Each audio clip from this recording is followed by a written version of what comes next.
आज हम पढ़ने जा रहे हैं प्रतिचित्रण के प्रकार। प्रतिचित्रण यानी मैपिंग।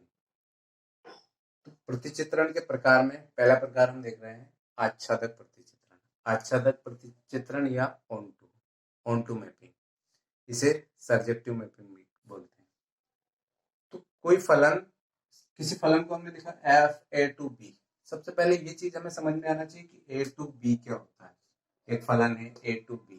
इससे पहले के वीडियो में आपको बहुत अच्छे से समझाया था कि f(a) का मतलब क्या है।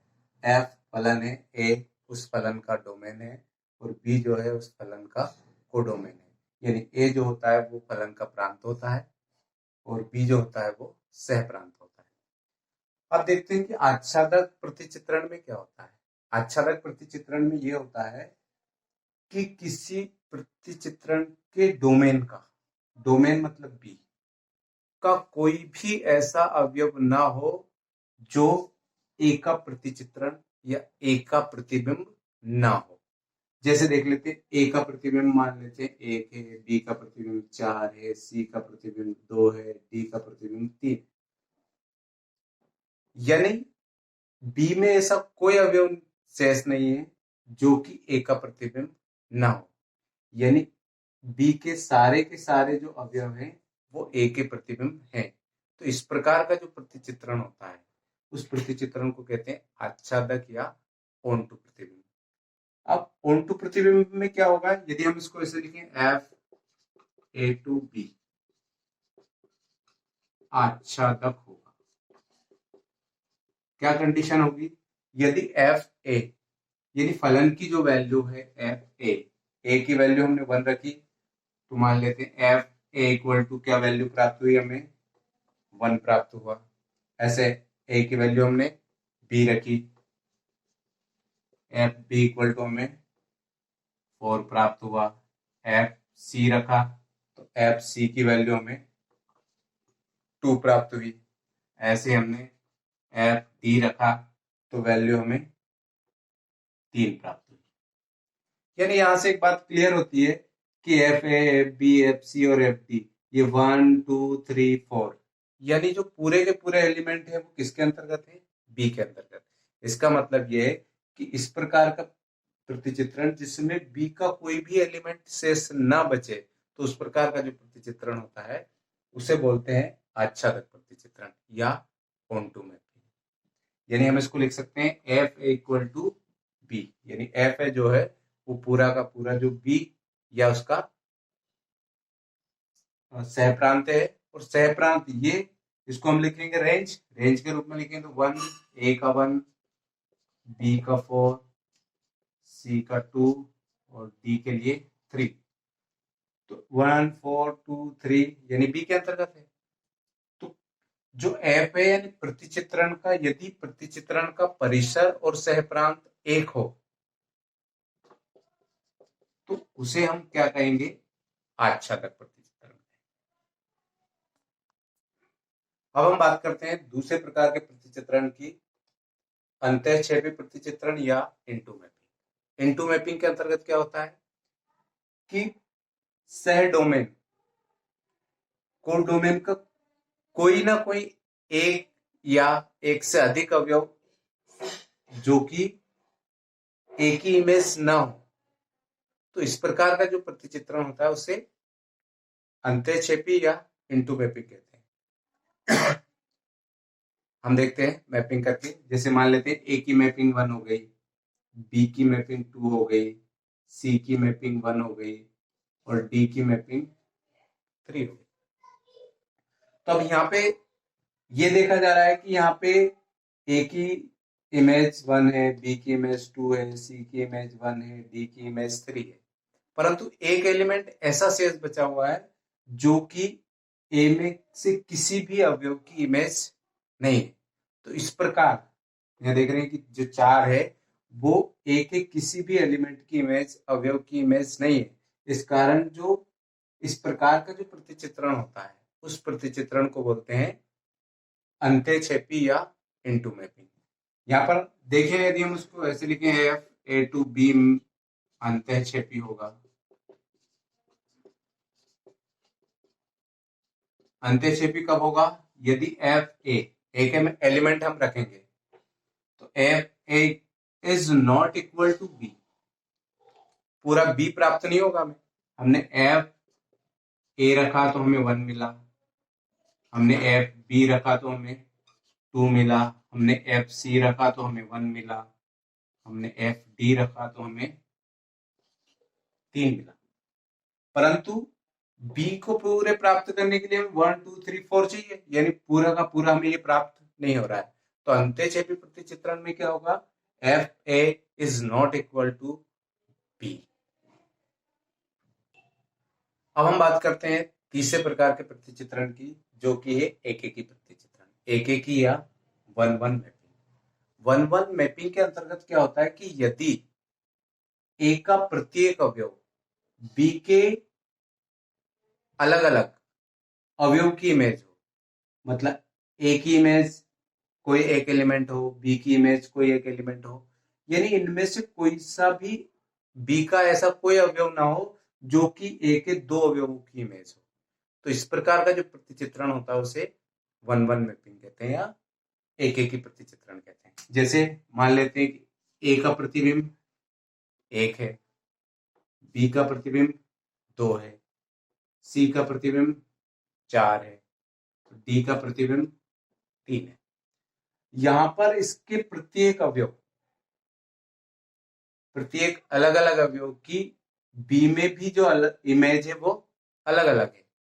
तो इस प्रकार का जो प्रतिचित्रण होता है उस प्रतिचित्रण को कहते हैं 1-1 मैपिंग, यानी एक एलिमेंट का इस तरफ के एक एलिमेंट से रिलेशन हो, तो इस प्रकार का जो प्रतिचित्रण होता है उसे कहते हैं 1-1 मैपिंग। यानी सीधी सी बात हम इसको ऐसा भी लिख सकते हैं कि यदि इसमें x1 और x2 बराबर नहीं है, मान लो x1 पे हमने a मान लिया और x2 पे हमने b मान लिया, तो x1 यानी a is not equal to b।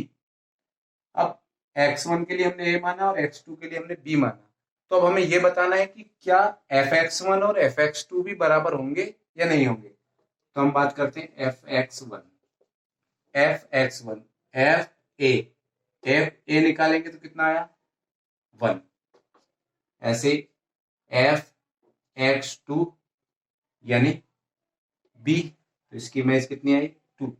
तो हमने यहां पर देखा कि यदि x1 और x2 बराबर नहीं है तो fx1 और fx2 भी बराबर नहीं होंगे।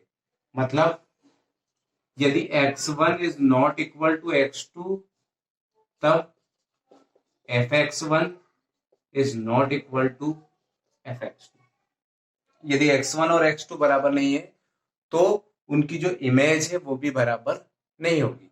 या दूसरे शब्दों में हम ऐसा कह सकते हैं कि यदि x1 और x2 बराबर है, x1 और x2 बराबर है,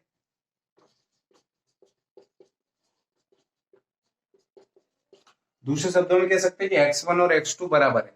मान लेते हैं x1 equal to x2, x1 पे हमने a माना, दोनों बराबर है तो इसको भी हमने a माना, तो x1 और x2 दोनों पे हमने एक की इमेज पुट करेंगे, तो f(x1) या f(a) इक्वल टू हमें प्राप्त हुआ 1।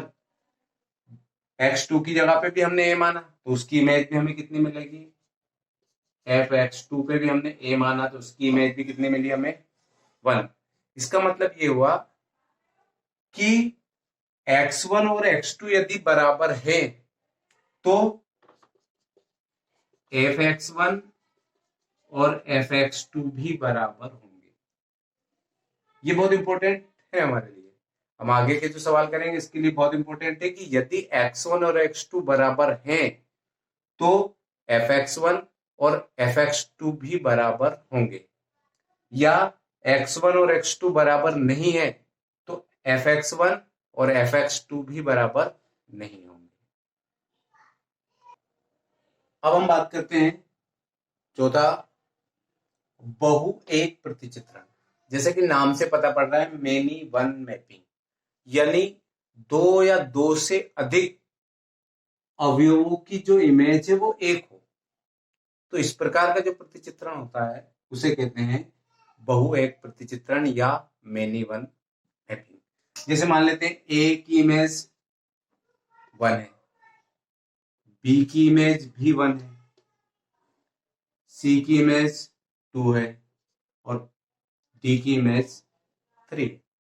तो यहां पर हमें यह देखना है कि डोमेन के कोई दो अवयव, दो या दो से अधिक भी हो सकते हैं, ए की इमेज भी 1 है और बी की इमेज भी 1 है।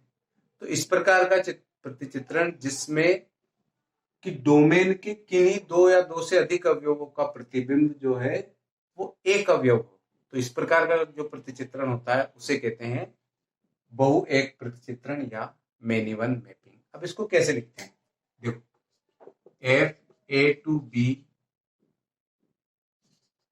बहु एक प्रतिचित्रण होगा यदि, कब होगा, जैसे हम मान लेते हैं एफ ए की इमेज इक्वल टू हो गई 1 और एफ बी की इमेज भी हो गई 1, यानी हम लिख सकते हैं इसको कि fx1 और fx2 बराबर, fx की वैल्यू 1 और fx2 की वैल्यू भी 1, दोनों बराबर है, परंतु x1 is not equal to x2।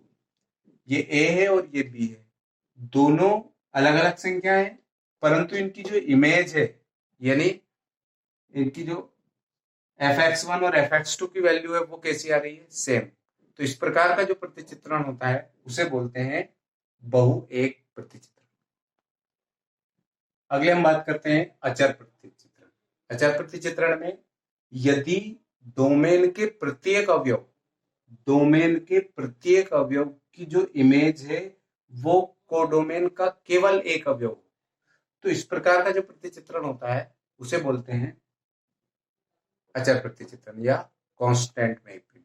जैसे एक मान लेते हैं कि ए की इमेज 1 है, बी की इमेज भी 1 है, सी की इमेज भी 1 है और डी की इमेज भी 1 है।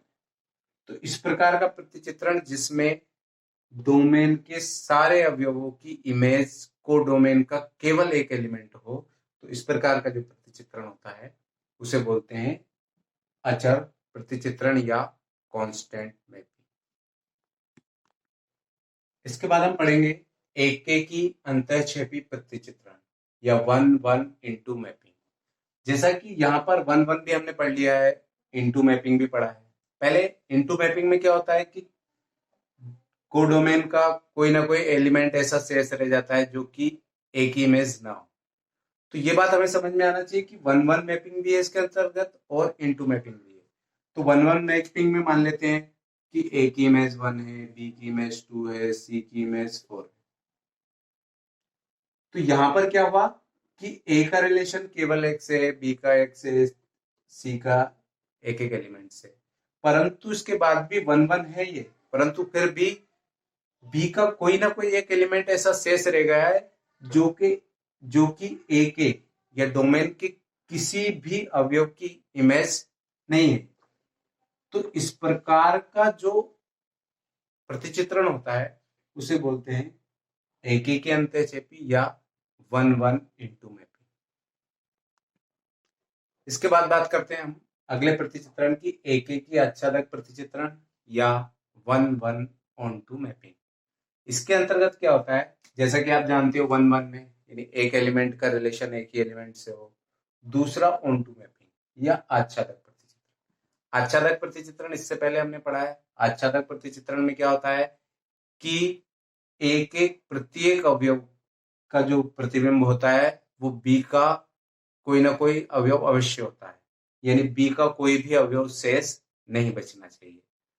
तो इस आधार में हम देखते हैं कि F A to B A B मान लेते हैं ये ए बी सी है और ये 1 2 3। तो यहां पर हमें ये देखना है कि ना तो कोई अवयव शेष बचना चाहिए बी का, एक का रिलेशन एक से हो, इसका रिलेशन इससे हो।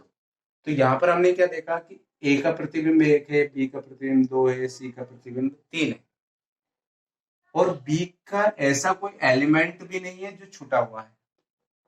तो इस प्रकार का जो प्रतिचित्रण होता है उस प्रतिचित्रण को बोलते हैं एक एक आच्छादक प्रतिचित्रण। आपको जब एक्सरसाइज करोगे तो सबसे ज्यादा इसको प्रूव करना होता है।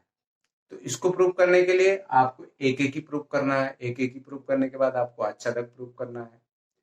तो इस प्रकार का जो प्रतिचित्रण होता है जिसमें एक एक ही भी हो और आच्छादक भी हो, मतलब बी का कोई भी एलिमेंट शेष ना बचे, तो इस प्रकार का जो प्रतिचित्रण होता है उसे बोलते हैं एक एक ही आच्छादक प्रतिचित्रण।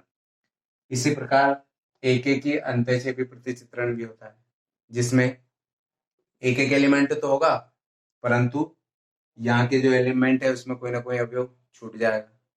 ऐसे ही बहु एक ही प्रतिचित्रण भी होता है। तो ये जो कुछ इंपॉर्टेंट थे, ये चीजें आपको यहाँ पर क्लियर हो गई। इसके बाद हम लोग एक्सरसाइज करेंगे।